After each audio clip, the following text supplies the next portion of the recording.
This is Mask of Modernity exhibition. Samurai Farai will return your call on the 7th of November at 6 p.m. Create your own view, your universe, your afterimage, your artwork.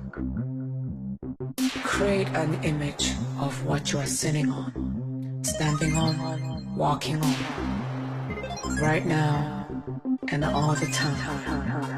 I think what I'm most grateful for that Samurai Farai has taught Farai in Robert is that anything is possible. That you really are not defined by anything. You know, you really have the ability that we create our own limitations essentially as people. As creatives, as artists, as individuals, as human beings. The ceilings or the cages or the boxes that we live in are really all self-made. So the minute that you kind of realize that or comprehend that, life is what you make it. I think the person I was when I was 16 is completely different to who I am now. I think my interests then weren't my interests now, you know. I think when you're that age, you're more focused on like fitting in, being liked by your friends, being part of a cool friend group, being cool in general. You don't really look at, you know, your elders or people. Like your role models aren't the same, you know.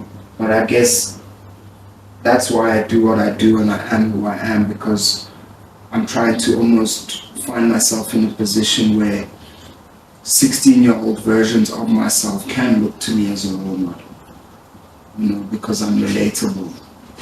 So maybe 16-year-old me would have been like, I want to be like you, you know. Not a lot of people know that I have my honors degree in art history as well as like fine art, practical side of things. But it's allowed me to basically understand my positionality in the macro scope of what it means, or what it means to us as a civilization to have this thing called art. You know, I understand myself as a facet of a larger system. You know, excuse my cat. But I understand why our society needs artists, why our civilization depends on cultural pioneers. I'm able to not just look at what I do as like making pictures or storytelling, but actually being a part of my culture's history. You know, somebody who is making things that people will look back to 100 years from now to find out how we were living, who we were. I think that the way I engage with my work is unapologetically and boldly putting mental health, or at least my own mental health, at the forefront,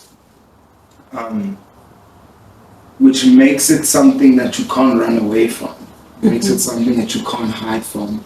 If you want to engage with me or engage with my work, below the surface, you immediately find out that it comes from this place within myself, which has to do with how I constantly am healing myself through my depression, through my anxiety. And I think that allows people who struggle with similar things to immediately find relatability in my work.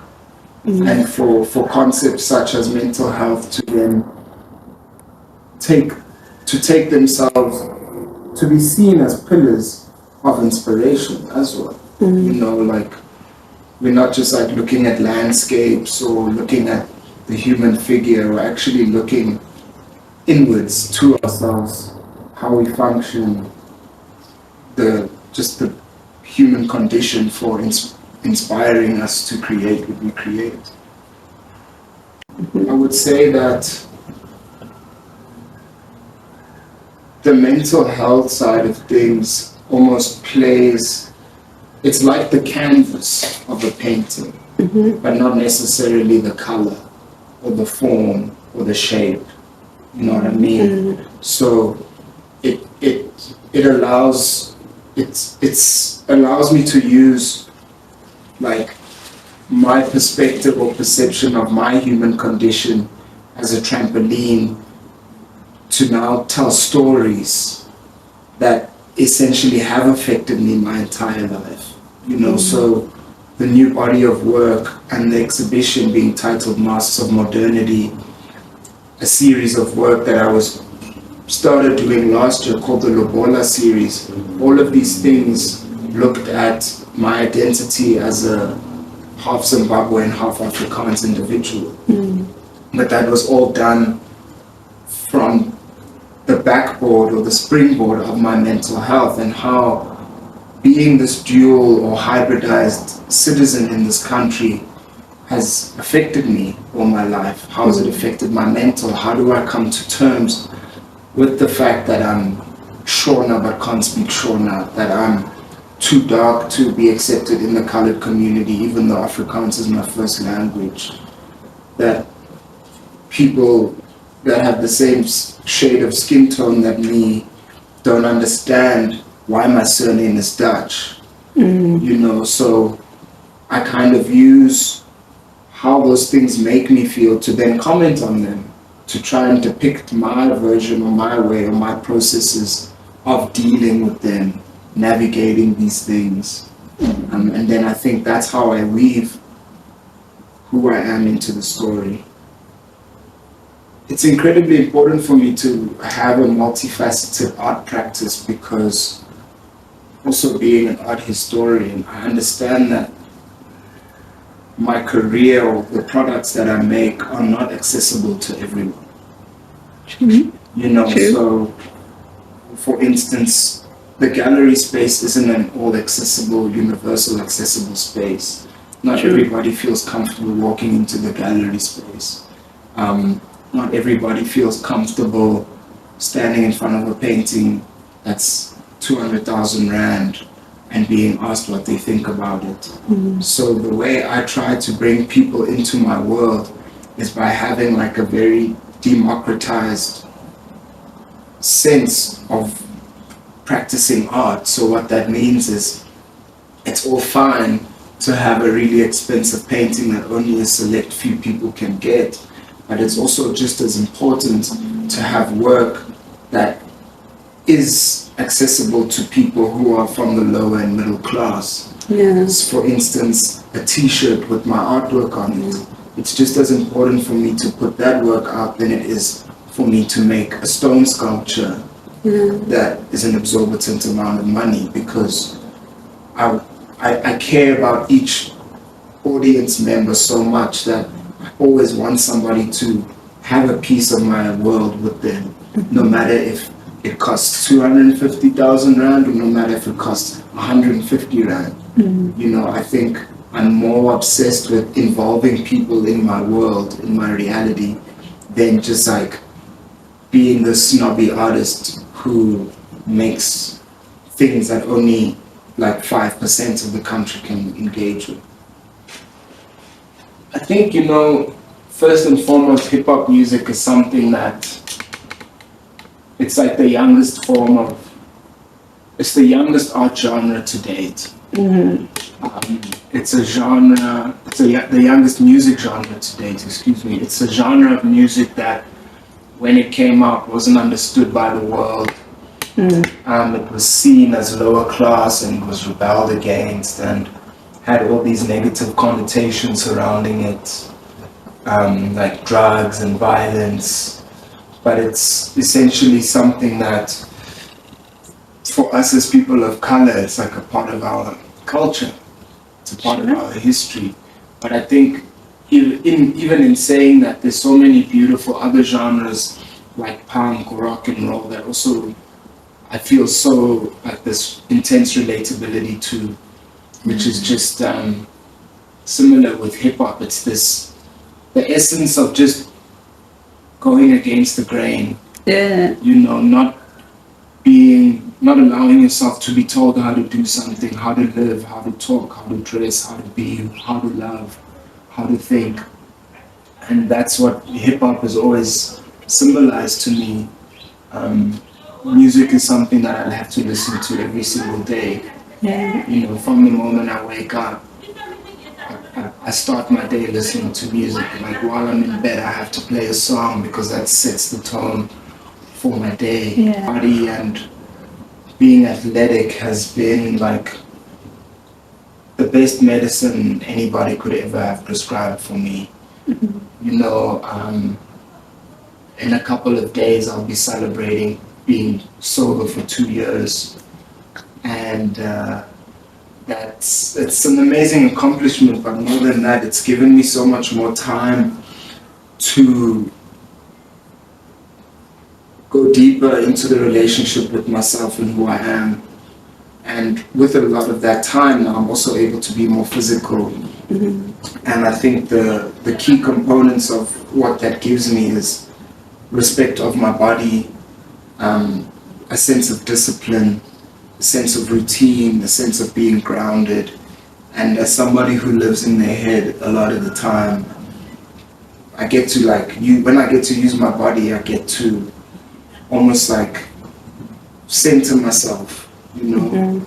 I get to increase my breathing. I get to connect with my body, which is a really beautiful thing. Because when I'm in here doing all of these things, it's very cerebral. I feel like I'm like floating off the planet. Yeah. You know, but it's been such a beautiful thing for me because the things that I go out and learn when I'm doing something really hard, like running a marathon or going on a really long bike ride, I come into the studio and I'm almost faced with similar obstacles of ambiguity, of doubt, of just not knowing if I can. And knowing that I've done something out there that was really hard makes me feel strong and confident enough to know that I can do it in here, if that makes sense. And then also knowing that I've done something that's really difficult in this space, which is like my creative space, gives me the confidence to go out there and challenge myself.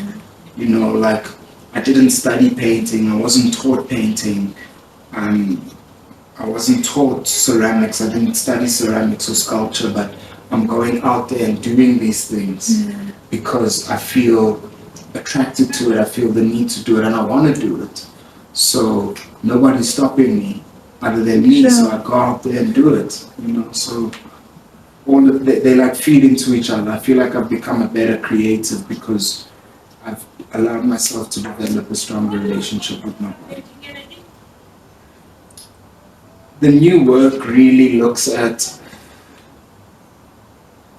how I, as an artist, have brought in the duality of my heritage, the duality of my identity, the duality of who I am into what I want to make and what I want to see. What I want to see in the world of art, in the art world, you know, I feel like a lot of the time the African identity is a very performative thing. It's a very performative action in like pop culture, you know, whether it's in a movie, whether it's in a song, whether it's in like marketing or the art world. Like you have to go out and perform a certain African identity. And what I've tried to, I've achieved in my new body of work or in anything that I do is almost showcasing that to be African in the modern era, in the contemporary era, is something that is actually hybridized. You know, we're no longer just seeing young Africans who come from completely African families or traditional African families. We now have to come to terms with the fact that people in Africa who are African sometimes have lineage that doesn't come from Africa. True. or who speak languages that don't just come from Africa. Yeah. But are they any less African because of that? Or are we now allowing ourselves to open up our scope and understanding of what that means? And I think you see that in the work, not just like with the multilinear faces or portraits that I depict, but with the mediums that I've chosen to work with. I've decided to work across ceramic, across clay, across stone, across canvas, across paper, and even across 3D printing, to almost show that all of this is art. All of this has to be considered in the same plane. All of these things can live in the gallery, just the same way that all of us and all of our perspectives of the African identity have to live in the same place. We all have to share space. So we might as well start engaging with that rhetoric, start understanding what that language is that we need to use to understand what the contemporary African is, to almost make space for them, to make space for us, to make space for each other.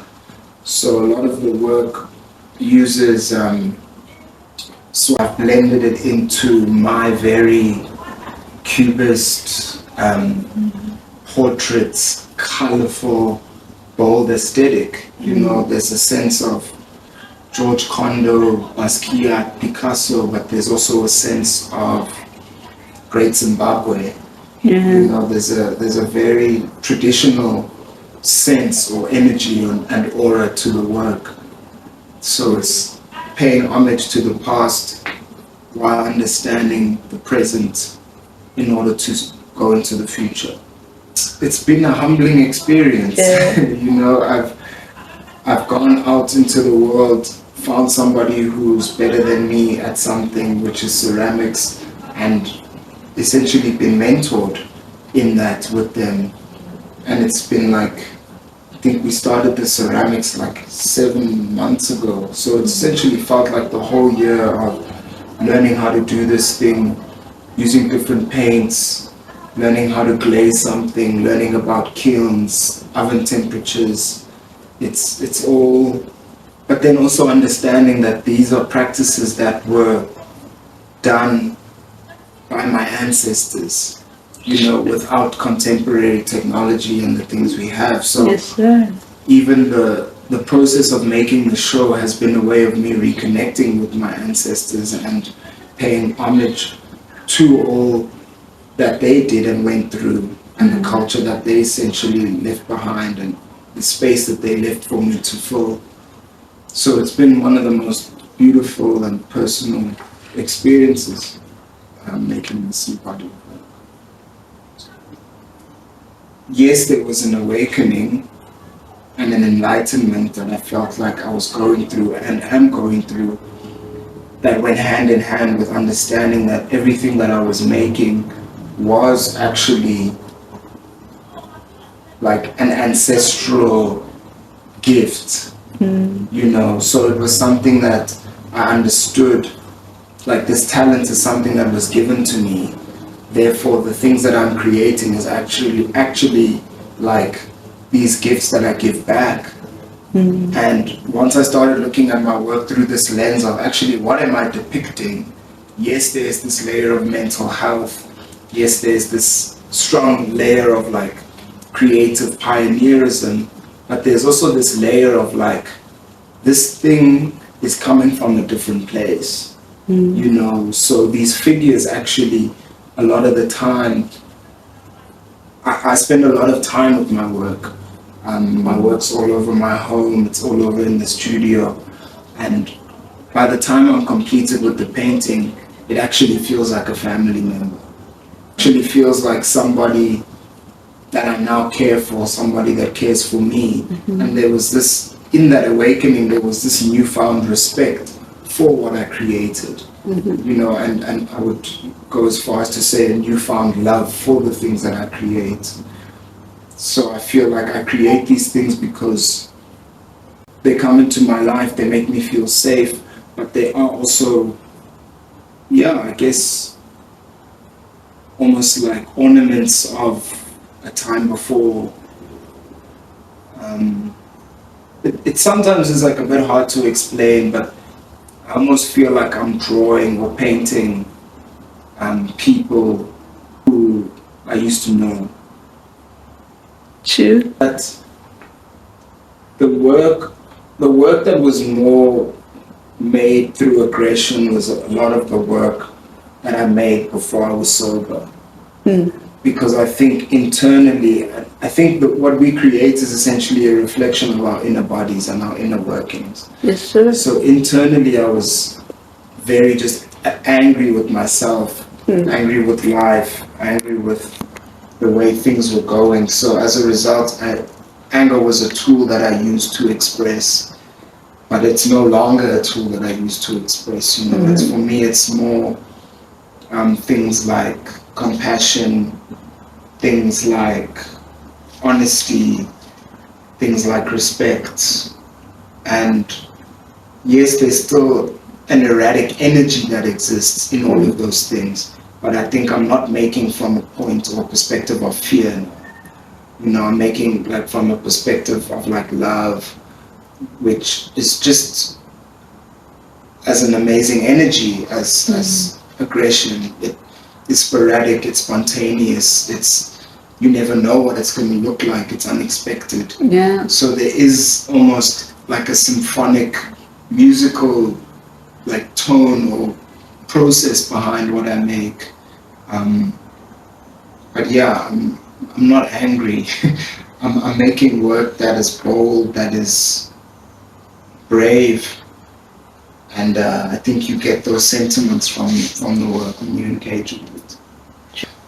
Outside of the ancestral homage and duality of being and identity is more a testament that you are valid, you know, that your experience, however unique, however rare in our civilization and society, there's a space for you. You just have to be brave enough to go and make that space for yourself when it's not given. I think for people like myself who are like very rare, you know, whether like in terms of like my sensitivity or even my identity, my parents, my upbringing, I don't see a lot of people in the world that I can relate to. Therefore, a lot of my life I felt really lonely.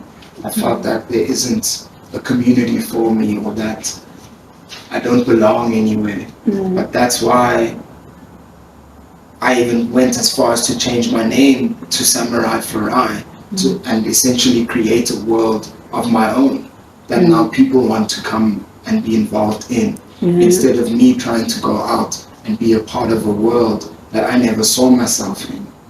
You know, so I think the sentiment that I want people, or even more the youth, to take from the show is that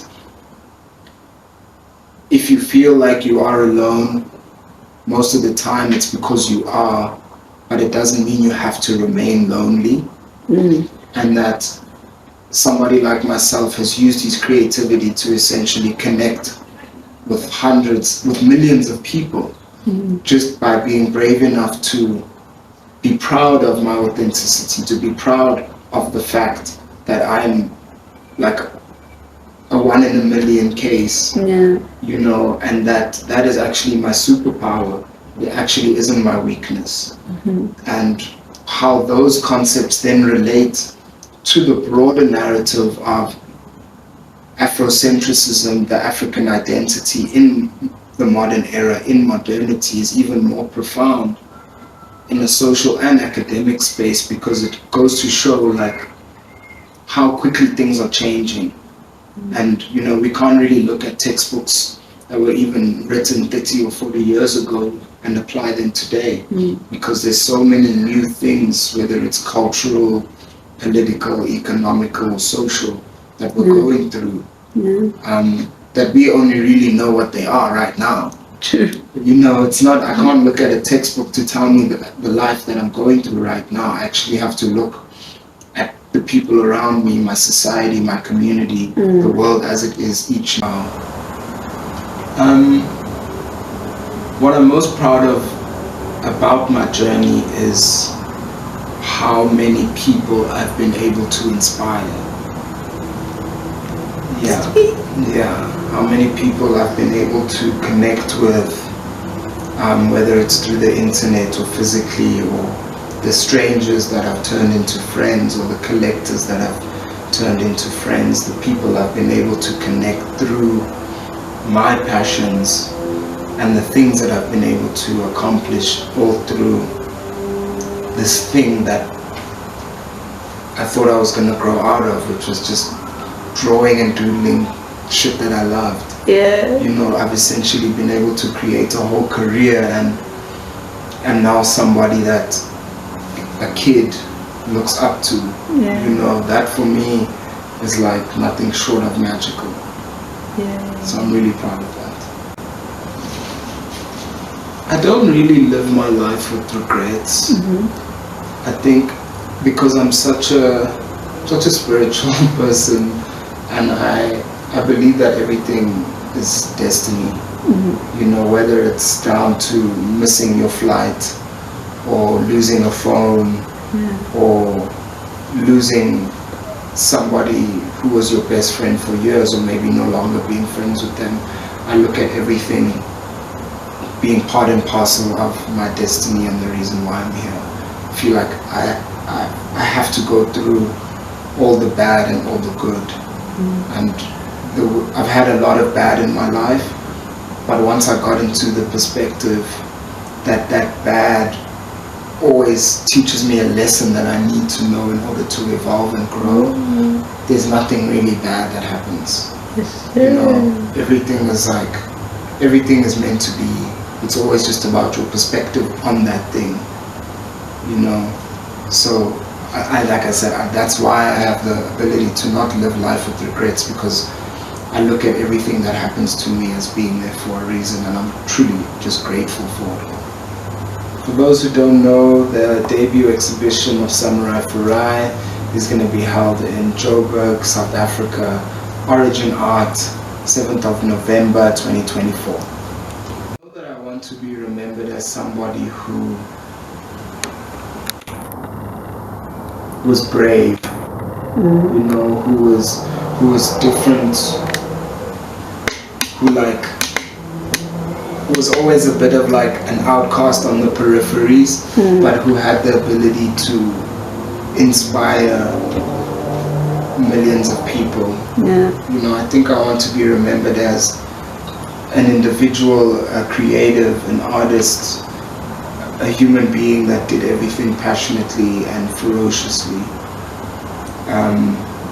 I would hope that people use the work that I've created to have insights into the way I see the world when I'm gone.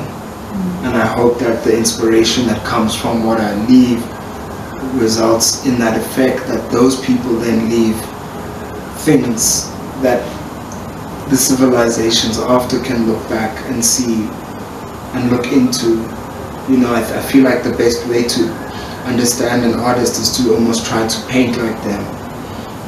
So all the artists that have inspired me, who are alive or gone, when I was younger would paint like them, I would be able to almost have this insight into the way they moved the brush, the way they applied color.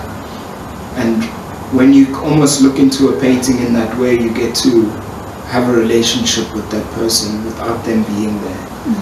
So I hope that I'm just remembered as somebody who was brave enough to do things that nobody else wanted to. Even though right now I don't think a lot of the time people have the language to describe what I'm doing. Sometimes I don't, but I just do what I love.